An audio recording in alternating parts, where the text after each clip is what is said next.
सण आणि उत्सव साजरे करताना अनावश्यक खर्च टाळून त्या माध्यमातून समाजोपयोगी उपक्रम राबवले पाहिजेत आणि त्या उपक्रमांच्या माध्यमातून अनेक गरजूंना आपण मदत करू शकतो हे पण आपण प्रत्येकाने लक्षात ठेवलं पाहिजे। आनंद वाटला तर तो वाढतो हे लक्षात घेऊन आपण सर्वांनी तसं वागलं पाहिजे, तो आनंद वाटायला शिकलं पाहिजे ही पण आपण लक्षामध्ये घ्या।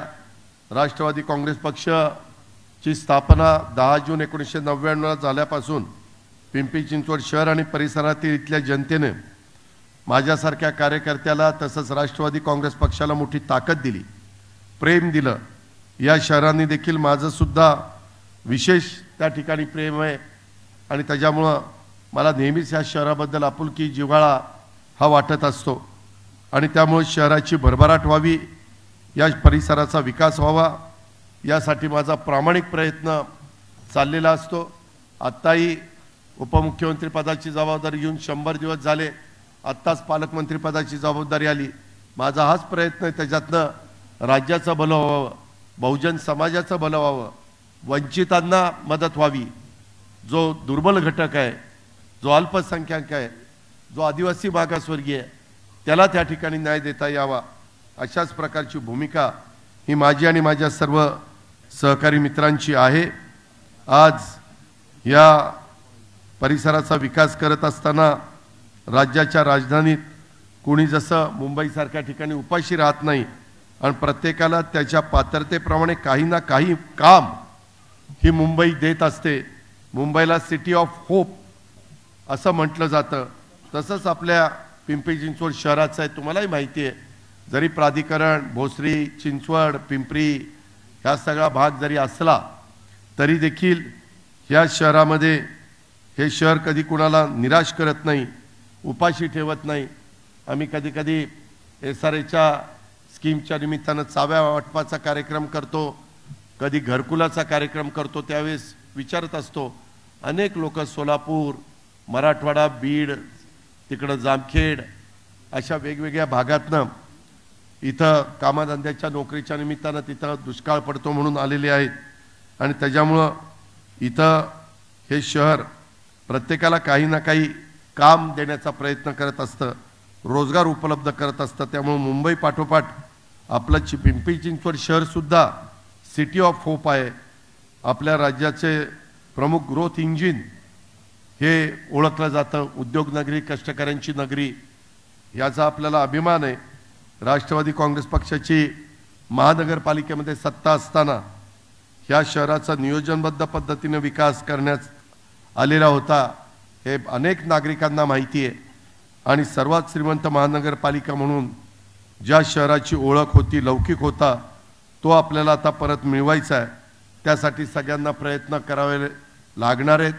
अनेक वेगवेगळे तक्रारी असतात, बऱ्याचदा टेंडरमध्ये वेगवेगळ्या पद्धतीनं काही मॅनेज करण्याचा प्रयत्न केला जातो, रिंग करण्याचा प्रयत्न केला जातो, किमती वाढवण्याचा प्रयत्न केला जातो आणि कारण असताना नागरिकांचा टॅक्स रूपाने आलेला पैसा हा चुकीच्या पद्धतीनं खर्च करण्याचं अलीकडं बरीच उदाहरणं आपल्याला सगळ्यांना पाहायला मिळतात आणि त्याच्यामुळं पिंपरी चिंचवड शहर हे अत्यंत नियोजनबद्ध पद्धतीनं वसवण्यात आलेलं आहे। त्याच्यात अजूनही झोपडपट्टी मुक्त शहर करायचं। आत्ताच मी येताना मला अण्णा बनसोडे आणि काही माझे सहकारी सांगत होते की दादा ह्या ठिकाणी अशा अशा पद्धतीनं नागरिक SRAची स्कीम करायला तयार आहेत, परंतु काही जणांचं वेगळं मत आहे, त्यांच्याशी बोलून मार्ग काढला गेला पाहिजे। कारण प्रत्येकाला आयुष्यामध्ये आईबापाच्या पोटी जन्माला आल्यानंतर सुखाचं समाधानाचं आयुष्य जगता आलं पाहिजे, चांगलं घर मिळालं पाहिजे, चांगल्या पद्धतीनं त्यांच्यावर मुलामुलींच्यावर संस्कार होऊन शिक्षण पण दर्जेदार मिळालं पाहिजे। हा कटाक्षाने आपला प्रयत्न राहिलेला आहे आणि पुढे पण राहणार आहे। आपल्या राज्यात आणि देशात सुद्धा तुमचा माझा पिंपरी चिंचवड शहर विकासाचं रोल मॉडेल म्हणून नाव घेतलं जातं। गेल्या काही दिवसात शहराच्या विकासाची बिघडलेली घडी आपल्याला पुन्हा बसवायची आहे आणि ह्या शहराचा आणि परिसराचा सर्वांगीण विकास आपल्याला करायचा आहे। त्यासाठी तुमची सगळ्यांची बाबांनो मला साथ हवी आहे। काही राजकीय घटना घडल्या, परंतु शेवटी विकास हा झाला पाहिजे। आज देशामध्ये किती काही म्हटलं तर नरेंद्र मोदींच्या शिवाय आज मजबूत खंबीर अशा प्रकारचं नेतृत्व आपल्या पुढे नाहीये। आणि त्याच्यामुळं जे काम करू शकतात, ज्यांना विजन आहे, ज्यांनी देशाला जगामध्ये एक महत्त्वाच्या स्थानावर पोहोचवलेलं आहे, जगाच्या अनेक देशांचा आपल्याकडे बघण्याचा दृष्टिकोन बदललेला आहे। जगातली एक जगामध्ये आपला देश $5 ट्रिलियन अशा पद्धतीने आपली अर्थव्यवस्था कशी होईल ह्या पद्धतीने आपला सगळ्यांचा प्रयत्न चाललेला आहे। त्याच्यामध्ये आपला पण सहभाग असला पाहिजे। मी जरी आज महायुतीच्या सरकारमध्ये काम करत असलो तरी त्या सरकारमध्ये काम करताना देखील सगळ्या जाती धर्माच्या लोकांना न्याय मिळाला पाहिजे। माझे मुस्लिम बांधव असतील किंवा माझा इतर कुठलाही समाज असेल, त्याला कुठेही असं वाटतं कामा नये किंवा मला कुठेतरी धास्ती वाटते, मला कुठेतरी भीती वाटते, असं भयमुक्त कुणाला वाटता कामा नये। भयमुक्त जीवन त्यांना सगळ्यांना जगता आलं पाहिजे। भय त्यांना वाटता कामा नये, भयमुक्त जीवन जगता आलं पाहिजे। हे पण आपण सगळ्यांनी लक्षामध्ये घ्या।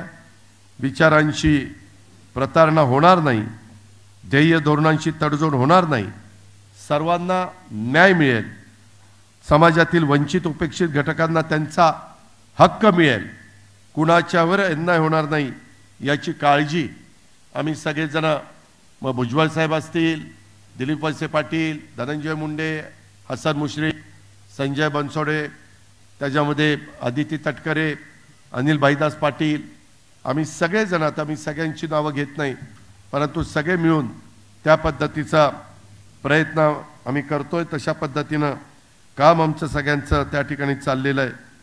महायुतीच्या सरकारमध्ये सहभागी होत असताना आपण ही काळजी घेतली आहे। भविष्यात देखील राष्ट्रवादी काँग्रेसचा प्रत्येक नेता, प्रत्येक पदाधिकारी आणि कार्यकर्ता ती काळजी सातत्याने घेईल। आता काही जण काही मधून शहरामध्ये येऊन काही वेगळ्या प्रकारचं वातावरण करण्याचा प्रयत्न करतायत। वास्तविक स्टेजवर बसलेल्या सर्व मान्यवरांना माहिती आहे, आपल्यालाही बऱ्याच सहकाऱ्यांना माहिती आहे की या शहराच्या सर्वांगीण विकासाच्या करता स्वर्गीय रामकृष्ण मोरेंच्या नंतर मी ज्यावेळेस लक्ष घातलं त्यावेळेस मी कधी कठोर निर्णय घेतले। कधी मी रस्ते वाइंडिंग करत असताना, पाण्याच्या योजना करत असताना, हद्दवाढी करत असताना, फ्लायओव्हर करत असताना, डबल फ्लायओव्हर करत असताना, उद्यानं करत असताना, क्रीडांगण करत असताना, शाळाच्या सुविधा देत असताना शिक्षणाच्या, त्यामध्ये शहराचा हित कशात आहे, त्यामध्ये दुसरा कुणाचाही स्वार्थ हा साधण्याचा प्रयत्न न करता समाजातला शेवटचा माझ्या पिंपरी चिंचवडचा जो माणूस आहे त्याला मदत झाली पाहिजे, त्यालाही वाटलं पाहिजे की माझाही विचार राष्ट्रवादी काँग्रेस पक्ष आणि त्यांचे सगळे सहकारी करतात। अशा पद्धतीचं काम 1992 सालापासून 2017 सालापर्यंत आपल्याकडे महानगरपालिका असताना अनेकांना वेगवेगळी महत्त्वाची पदं देत असताना, माझ्या महिला असतील, माझे पुरुष असतील, माझे तरुण सहकारी असतील, माझे वडीलधारी असतील, या सगळ्यांना वेगवेगळ्या घटकाला त्याच्यात संधी देण्याचा प्रयत्न आपण केला। सत्ता ही निवडणुकींच्या माध्यमातून मिळत असते, कधी एक हाती मिळते, कधी युती आघाडी करून सत्ता मिळवावी लागते। युती किंवा आघाडी ही जशी राजकीय पक्षांची गरज असते तसंच राज्याला, देशाला चांगलं सरकार मिळालं पाहिजे यासाठी युती आघाडी आवश्यक असते। आणि ती राज्याची गरज आपल्याला, देशाला, राज्याला युती आघाडीचं सरकार तसं बघितलं तर नवीन नाही, परंतु युती आघाडी करताना पक्षाच्या विचारांशी प्रतारणा होणार नाही, ध्येय धोरणांशी तडजोड होणार नाही, हे मात्र कटाक्षाने आम्ही सगळेजण पाहत असतो। याबद्दल पण आपण सगळ्यांनी माझ्यासारख्यावर विश्वास ठेवावा। महामानवांच्या आपला महाराष्ट्र हा तसं बघितलं तर शूरांचा, वीरांचा, संतांचा, महात्म्यांचा, महापुरुषांचा महाराष्ट्र छत्रपती शिवाजी महाराज असतील, क्रांतीसूर्य महात्मा फुले राजर्षी शाहू महाराज, भारतरत्न डॉक्टर बाबासाहेब आंबेडकर, जिजाऊ माँसाहेब पुण्यश्लोक अहिल्यादेवी होळकर, क्रांतीज्योती सावित्रीबाई फुले, अण्णाभाऊ साठे, या राज्याचे या सगळे हे महामानव राष्ट्रवादी काँग्रेस पक्षाचे आदर्श आहेत आणि या महामानवांच्या विचारावरच राष्ट्रवादी काँग्रेस पक्षाची सरकारमधली आणि राज्याची पुढची वाटचाल असणार आहे। हे पण आजच्या बक्षीस वितरणाच्या कार्यक्रमाच्या निमित्तानं मी आवर्जून पिंपरी चिंचवडकरांना आणि सगळ्या गणेशोत्सव मंडळांना सांगू इच्छितो। राष्ट्रवादी काँग्रेस पक्ष या पुढच्या काळात देखील सर्व जाती, धर्म, पंथ, प्रांत, भाषांच्या नागरिकांना सोबत घेऊन विकासाच्या वाटेवर चालत राहील। आज पण मला अनेकांनी निवेदन वेगवेगळ्या प्रकारची दिली। खरं तर मी उद्याच पुणे, पिंपरी चिंचवड आणि महानगरपालिका आणि जिल्हा परिषदेच्या अधिकाऱ्यांच्या बैठका लावलेल्या होत्या। तसं मी आपल्या पण काही कार्यकर्त्यांना बोलवणार होतो, परंतु आयुक्तांना एक घरगुती कार्यक्रमाला आज रात्री राजस्थानला जायचं असल्यामुळे त्यांनी मला विनंती केली की दादा पुढच्या वेळेस वेळ द्या। मी अण्णा बनसोडे असतील, संजोग असेल, अजित असेल, विलासराव असतील किंवा बाकीचे सगळेच, जगदीश असेल, इतर सर्व सहकारी मित्रांना सांगू इच्छितो की पुढच्या वेळेस मी वेळ देईल त्यावेळेस काही माझ्या सहकारी मित्रांनी ही कामं थांबलेली आहेत, ह्या कामाला निधी नाही, अशा पद्धतीनं काही गोष्टी सांगितलेल्या आहेत। त्या प्रभागामध्ये जे काही योग्य कामं करणं गरजेचं असेल, जी कामं मला डीपीसी मधनं करता येतील ती मी डीपीसी मधनं करीन, जी कामं मला आयुक्ताच्याकडं आता बजेट त्यांच्या एकट्याच्या हातात आहे त्यांना सांगून करता येतील ती आपण तिथं करू। जे राज्य सरकारच्या मदतीनं बजेटमध्ये आपले मेट्रोचे प्रकल्प गतीनं पूर्ण करण्याचं काम असेल, आपल्या बाकीच्या सुविधा, रिंग रोडला पण आज पण मी कलेक्टरला जमिनी आपण घेतोय, जवळपास 600 एकर जमीन घेतलेली आहे। 190 किलोमीटर दोन्ही शहराला रिंग रोड आपण करतोय। खूप दिवस मी प्रयत्न करत होतो, परंतु ते काही ना काही निमित्तानं राहायचं।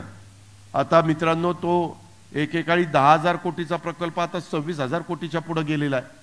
असे किमती वाढतात, परंतु तो केल्याशिवाय खऱ्या अर्थाने माझ्या पिंपरी चिंचवड आणि पुण्याला वाहतुकीची जी कोंडी आहे ती सुटायला मदत होणार नाही आणि त्याचा त्रास तुम्ही आज सहन करताय। आता आपण 2दा मोदी साहेबांच्या हस्ते मेट्रोचं काही स्टेशनचं उद्घाटन केलं। आता आपल्याला निगडीपर्यंत जायचंय, तिकडं कात्रजपर्यंत जायचंय, त्याला पण आपण मान्यता दिलेली आहे। माझा टप्प्याटप्प्याने चाकणपर्यंत जायचा प्रयत्न आहे, इकडं वाघोलीपर्यंत जाण्याचा प्रयत्न आहे, खाली इकडं उरेळी कांचन, लोणी काळभोरपर्यंत जाण्याचा प्रयत्न आहे आणि इकडं सासवडपर्यंत जाण्याचा प्रयत्न आहे, इकडं चांदणी चौकापर्यंत जाण्याचा प्रयत्न आहे। अशा पद्धतीनं जास्तीत जास्त लोकांना मेट्रोमधनं देखील जाता आलं पाहिजे। जिथं शक्य नाही तिथं ते PMPML मध्ये जातील। अशा वेगवेगळ्या गोष्टी आपण त्या बाबतीमध्ये करतोय। परवाच मी अधिकाऱ्यांना घेऊन बसलो होतो, काही माझे पदाधिकारी पण माझ्याबरोबर होतो। वेगवेगळ्या पद्धतीनं काही रोडच्या कडेचं तिथलं सुशोभीकरण, तिथं तुम्हाला 2 घटका 4 घटका येऊन बसावंसं वाटलं पाहिजे, तिथं तुम्हाला 4 आनंदाचे क्षण घालवावेसे वाटले पाहिजेत। अशा पद्धतीने पण काही स्पॉट आपण निवडलेले आहेत। अप्पू घर पण पूर्वी जेवढं चालायचं, आता अप्पू घरच्या खेळणी बरेच जुनी झालेली असल्यामुळं तिथं पण चांगल्या प्रकारची खेळणी करून तिथंही एक पुन्हा नागरिकांना, मुलाबाळांना तिथं घेऊन जाता येईल अशा प्रकारची परिस्थिती निर्माण करण्याचा प्रयत्न आम्ही अण्णा बनसोडे आणि सगळे, अजित असेल, विलास असेल किंवा संजोग असेल, सगळ्याच जणांना, आमच्या महिला भगिनी असतील, सगळ्यांचा आमचा प्रयत्न त्या पद्धतीनं चाललेला आहे। मी रोज माझ्या कामाच्या व्यापामुळे मला 4 दिवस तर मुंबईला द्यावे लागतात, 1 दिवस पुणे जिल्ह्याला द्यावा लागतो आणि 2 दिवस महाराष्ट्रात फिरावं लागतं, 2-3 दिवस असा माझा दिनक्रम असतो। त्याच्यामुळे मला डे टू डे माझ्या पिंपरी चिंचवडमध्ये येत नाही, परंतु मी जरी इथं येत नसलो तरी तुमच्या परस्पर आता 15 दिवसांनी माझा आढावा असतो, की कुठले कुठले महत्त्वाचे प्रकल्प चालू आहेत का, कुठं अडलेत का, तिथं कुठं पोलिसांची मदत पाहिजे का, तिथं PWDची मदत पाहिजे का, रेल्वे विभागाची मदत पाहिजे का, कुठं कोर्ट मॅटर झाली का, कलेक्टरची मदत किंवा कमिशनरची मदत, असं सगळ्याचा आम्ही आढावा घेत असतो आणि त्या प्रकल्पाला गती देण्याचा प्रयत्न करत असतो. सुदैवाने आपल्याकडं अर्थ खातं आहे आणि त्याच्यामुळं एकनाथराव शिंदे, देवेंद्र फडणवीस आम्ही सगळेजण काम करत असताना अर्थ विभागाचा पैसा हा इन्फ्रास्ट्रक्चरच्या करता खर्च झाला पाहिजे. लोकांना पायाभूत सुविधा ह्या मला त्याच्यातनं देता आल्या पाहिजे. अशा प्रकारे आपलं सगळ्यांचं काम मित्रांनो चाललेलं आहे आणि त्याच्यामुळं ह्याही कामामध्ये आमचं सगळ्यांचं बारकाईनं लक्ष आहे. राज्यात कुणावरही अन्याय होणार नाही. माझा दलित, मागासवर्गीय असेल किंवा आदिवासी, अल्पसंख्याक अशा सर्व जाती धर्माच्या बांधवांना हक्काचं संरक्षण होईल. महिलांनाही समाजामध्ये मान, सन्मान, आदर, संरक्षण, सुरक्षितता मिळेल आणि हे सर्व करण्यात सरकारमधला पक्ष म्हणून राष्ट्रवादी काँग्रेस पक्ष सर्वात पुढे असेल हा विश्वास देखील मी आपल्या सर्वांना देतो. नव महाराष्ट्राचे शिल्पकार स्वर्गीय यशवंतराव चव्हाण साहेबांनी आधुनिक महाराष्ट्राचा पाया रचला. त्यांनी या राज्यात पायाभूत सुविधा उभारल्या, त्याचबरोबर महाराष्ट्राला सांस्कृतिकदृष्ट्या समृद्ध करण्याचं काम केलं. महाराष्ट्राच्या राजकारणातला सुसंस्कृत चेहरा देण्याचं काम हे स्वर्गीय यशवंतराव चव्हाण साहेबांनी केलंय. आदरणीय चव्हाण साहेबांचा तो विचारांचा, विकासाचा, सुसंस्कृत राजकारणाचा वारसा पुढे नेण्याचं काम, हेच काम या पुढच्या काळात आपल्याला सर्वांना पुढे न्यायचं आहे. आणि मला पण तुम्ही 30-32 वर्ष अनेक पदांवर काम करण्याची संधी दिली.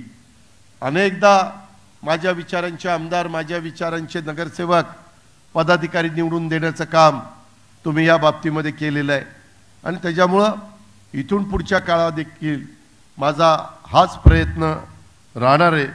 हे पण आपण सगळ्यांनी ध्यानामध्ये घ्यावं. एकंदरीतच पिंपरी चिंचवड शहरासह पुणे जिल्ह्यामध्ये देखील कायम बारकाईनं लक्ष कसं राहील ह्याच्यातनं जे प्रेम या जिल्ह्याने दिलेलं आहे, या प्रेमातून उतराई होण्याच्यासाठी, पिंपरी चिंचवड शहराच्या विकासासाठी आम्ही सगळेजण कटिबद्ध आहोत. या शहरामध्ये आता माझा स्टाफ, मी डेप्युटी चीफ मिनिस्टर असल्यामुळे वाढलेला आहे. आठवड्यातनं एक दिवस दर आठवड्याला माझ्या ऑफिसचे PA किंवा PS किंवा OSD हे पण इथं राहतील आणि त्या पद्धतीनं सार्वजनिक कामं करण्याचा, त्यांचा पाठपुरावा करण्याचा प्रयत्न ते देखील करतील. परंतु राष्ट्रवादी काँग्रेस पक्षाच्या कार्यकर्त्यांनी पण सतत नवीन कार्यकर्ते आपल्यात कसे येतील, आपली बेरीज कशी वाढेल, आपल्यामध्ये काही आणखीन कुणाचे खटके उडत असतील तर त्यांच्यात एकोपा कसा होईल ह्याबद्दलचा प्रयत्न केला पाहिजे. मी किती एकट्याने हा सगळा गाडा ओढण्याचं काम केलं तरी तुमची सगळ्यांची साथ, तुमचं पण त्याच्यामध्ये योगदान हे अतिशय महत्त्वाचं आहे. हे पण या कार्यक्रमाच्या निमित्तानं आपण सगळ्यांनी ध्यानामध्ये घ्यावं आणि पिंपरी चिंचवड शहरातल्या पदाधिकाऱ्यांच्या, कार्यकर्त्यांच्या पाठीशी राष्ट्रवादी काँग्रेस पक्षाची सर्व शक्ती कशा पद्धतीने उभी केली जाईल ह्याच प्रकारे माझं स्वतःचं लक्ष राहील. पुन्हा एकदा आज या सार्वजनिक गणेशोत्सव स्पर्धा 2023 आणि गौरी गणपती सजावट स्पर्धा 2023 मधल्या विजेत्यांचं मी पुन्हा एकदा अभिनंदन करतो. आपल्या सर्वांना नवरात्रीच्या शुभेच्छा देतो. अलीकडे बघा, काही बाबतीमध्ये तुम्ही TV आणि पेपर वाचत असाल, TV पाहत असाल, सोशल मीडिया पाहत असाल तर कारण नसताना कुठल्याही बातम्या देतात. आता मध्ये एका ऑफिसरनी कुठलं पुस्तक लिहिलं, माझा दुरान्वय पण संबंध नाही, पण ते म्हणले दादांनी पण मला एकदा सांगितलं, आता कार्यकर्ते भेटतात किंवा अधिकारी म्हणतात की दादा ह्या अधिकाऱ्यांनी थोडंसं काम थांबवलेलं आहे, तुम्ही सांगितलं तर काम होईल. म्हणून मी पालकमंत्री म्हणून सांगितलं बाबा ते काम काय आहे, कारण मला त्यांच्याच लेवलच्या अधिकाऱ्यांनी सांगितलं होतं की आमची कमिटी स्वर्गीय RR पाटलांनी केलेली आहे आणि त्या कमिटीमध्ये आम्ही अध्यक्ष आहोत आणि 3 कोटीची जागा सरकारची देत असताना सरकारला 15 कोटी रुपयाचे बांधकामं करून मिळत आहेत आणि फायद्याचं आहे. म्हणून मी म्हटलं की ते फायद्याचं असेल तर करा. ते म्हणली नाही ते फायद्याचं नाही, सोडून द्या. एवढंच माझं बोलणं झालं. त्याच्यावर काय पेपरला 2-3 दिवस मी स्टेटमेंट करेपर्यंत काय धचा मा करतात, कशाचं काय करतात. आता पण कारण नसताना आता मित्रांनो आम्ही 1.5 लाख मुलामुलींची भरती करतोय शासनाच्या वेगवेगळ्या विभागात. 1.5 लाख मी जबाबदारीनं सांगतोय. त्याच्यातली काही भरती तलाठीचे असेल किंवा शिक्षकाची असेल, पोलिसांची असेल किंवा इतर विभागाची असेल. काही भरती चालू आहे, काही भरती झालेली आहे. आज मलाही कळतं ना, शेवटी मी पण काही ताम्रपट घेऊन जन्माला आलेलो नाही. काम करताना माझा शेतकरी समाधानी राहिला पाहिजे, माझा कष्टकरी समाज त्यालाही वाटलं पाहिजे की मला ह्या सरकारमधनं मदत होते. त्याच्यामध्ये महिलांच्या बाबतीमध्ये देखील अनेक महत्त्वाचे निर्णय आम्ही घेतलेले आहेत. आज मुलामुलींच्या विद्यार्थ्यांच्या बाबतीमध्ये देखील आम्ही बहुजन समाजाच्या मुलामुलींच्या करता सारथीनं एक संस्था उभी केली, त्याच्यातनं आम्ही मदत करतो. ओबीसींच्या करता महाज्योती उभी केलेली आहे, बार्टी उभी केलेली आहे. त्याच्या संदर्भामध्ये आदिवासी समाजाच्या करता देखील त्या ठिकाणी संस्था उभी केलेली. अशा वेगवेगळ्या घटकाच्या करता मौलाना आझाद मंडळाने आपल्या अल्पसंख्याक समाजाच्या करता देखील मध्ये बैठक आम्ही घेतली आणि त्याच्यातनं पण मदत कशी मला जास्तीची करता येईल याबद्दलचा माझा प्रयत्न चालू आहे. कुठलाही घटक विकास कामाच्या बाबतीमध्ये मागं राहू नये ह्या पद्धतीचा प्रयत्न आमचा सगळ्यांचा चाललेला आहे. ही पण बाब आपण सगळ्यांनी ध्यानामध्ये घ्या. इतर बऱ्याच गोष्टी बोलण्यासारख्या आहेत, परंतु तुमचं बक्षीस वितरण करून पुढं पण मला काही कार्यक्रमाला जायचं आहे. पण पुन्हा एकदा या राष्ट्रवादी काँग्रेस पक्षाच्या वतीनं ह्या ज्या काही स्पर्धा घेण्यात आल्या आणि त्याच्यातनं ज्यांनी ज्यांनी यश संपादन केलेलं आहे त्यांचं तर कौतुकच आहे, अभिनंदनच आहे. पण ज्यांना यश मिळालं नाही त्यांनी पण नाउमेद न होता पुढच्या वेळेस आपल्याला कसं यश मिळेल ह्याबद्दलचा प्रयत्न करत राहावं. प्रयत्नांती परमेश्वर हे आपल्याला सगळ्यांना माहिती आहे आणि त्याच्यामुळं चिकाटी कधी सोडायची नाही, हे सातत्य टिकलं पाहिजे. अशा पद्धतीनं काम तुम्ही सगळ्यांनी करा ही पुन्हा एकदा विनंती करतो. पुन्हा एकदा कविता असेल, अजित असेल, बाकीचे सगळे विनायक असेल, इतर सर्वच सहकारी असतील, शेखर असेल, इतर माझे कार्यकर्ते असतील, त्या सगळ्यांनाच हा चांगला कार्यक्रम आयोजित केल्याबद्दल मी त्यांना धन्यवाद देतो आणि पुरस्कार विजेत्यांचं अभिनंदन करून थांबतो. जय हिंद, जय महाराष्ट्र. लाल मातीतली कुस्ती म्हणजे